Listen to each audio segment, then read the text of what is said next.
Hey everyone, Mark and Joey here with one of our sports features and actually a brand new one.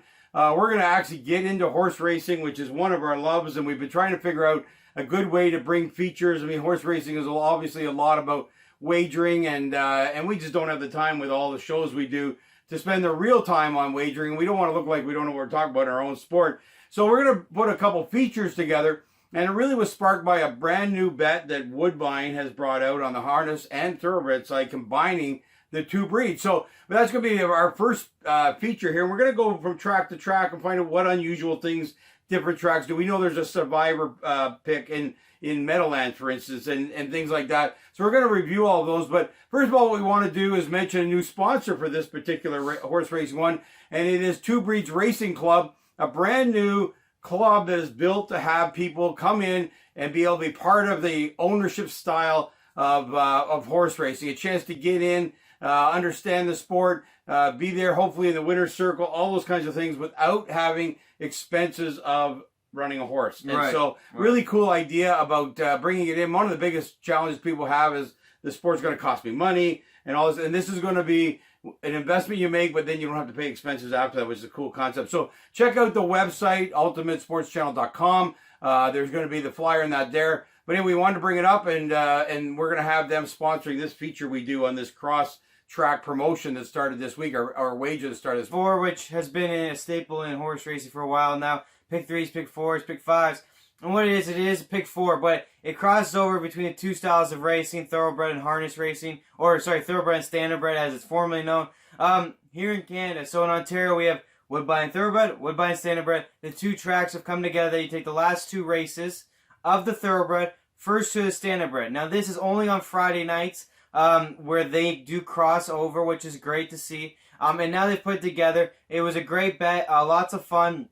Like you said, we were second in the thoroughbred, of course, and first person standardbred. Those were kind of more locked. You could have easily individually selected those in the standardbred side. Yeah. Unfortunately, you had a couple favorites win there. Otherwise, it could have been a massive payout. Still paid $50 on your 20 cents, so you could have made some money. It was over $250 on a $1 bet. So that's pretty decent pick four. Yeah, and so you really kind of load up on the thoroughbred. Thoroughbred did a great job of having big fields. 7-1 and 4-1.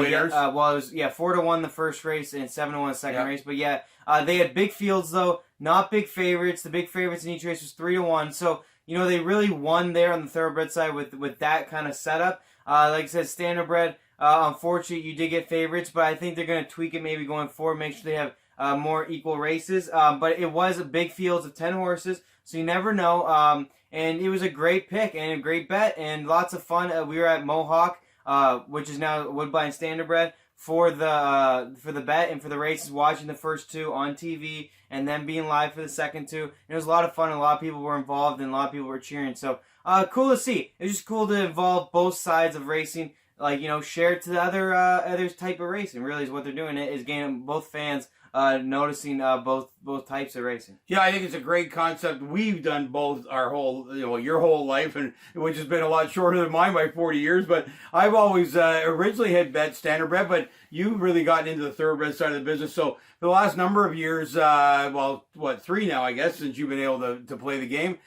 we have been betting both, and we love it. And so this bet I think is really interesting.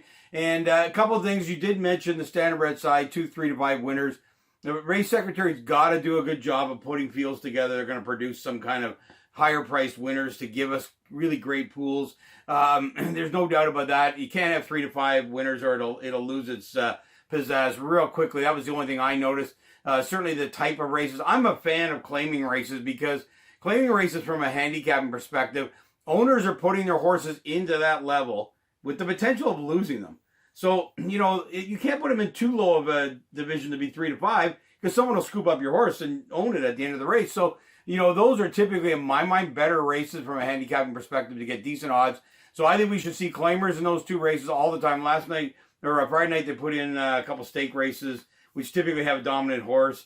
But anyway, they'll figure that part out. I think it was just cool to do it. We were thinking about driving from one to the other, do a full show Woodbine, but they overlapped the races, so we actually couldn't make the drive. It was about 45 minutes apart. They didn't overlap it, just the drive if you live in Canada. That would have overlapped. It's a nightmare. So, yeah, I know it was, I think, a win overall. I know the win pool was big for the first race of the pick 4 on the thoroughbred side of it. So, obviously, it also added to that race that people then made win picks and probably some other stuff. Brings attention to those races. So that especially that first race really brings an attention to the bet, but also that race, and then I'm sure people who got the first leg of it maybe bet more in the second one too. So it was all great that way. Lots of fun, and like I said, brought racing together. And you could also, of course, kind of split the bet up and do a couple doubles as well, kind of back it up. If you feel more strongly about your thoroughbred bets than you might your harness bets or the other way around, you could also bet the doubles in there and pick up a couple of winners, maybe if you don't win the whole pick 4. So lots of options around. I think it's a great idea. I love the fact that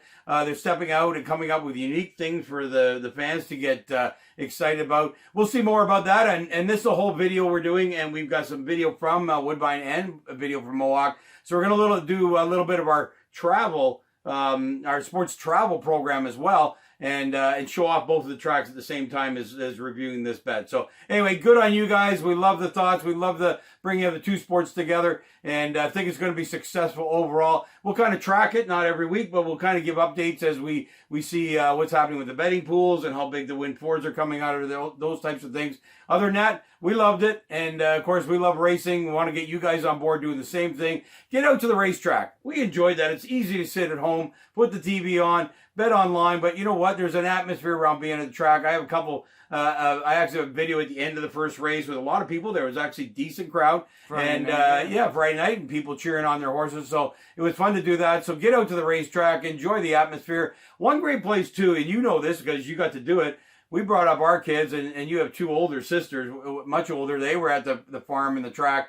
It's a great place to go, very safe place to go. The kids, they can run around. There's really no trouble to get into there. The paddocks or the tarmac's a great big area. Kids have a blast. So get out to the racetrack, enjoy the races live. By the way, kids love horses, as do adults, and they'll behave themselves watching the horses a lot of times too. And you always love picking your horses by name. You even went to standard-bred drivers and asked them for their whip, and they'd toss it over to you. I was very young. I don't do that now. I'm grown up now. Yeah, this is when you're 9, 10 years old. I mean, this is what makes it fun. Get the kids out there, real family atmosphere, and enjoy the races. So there you go. The start of our feature. We're going to go to Meadowlands. You think I know the name? Meadowlands next, and look at the survivor bet that they have come up with. So we'll look forward to doing that for you as well.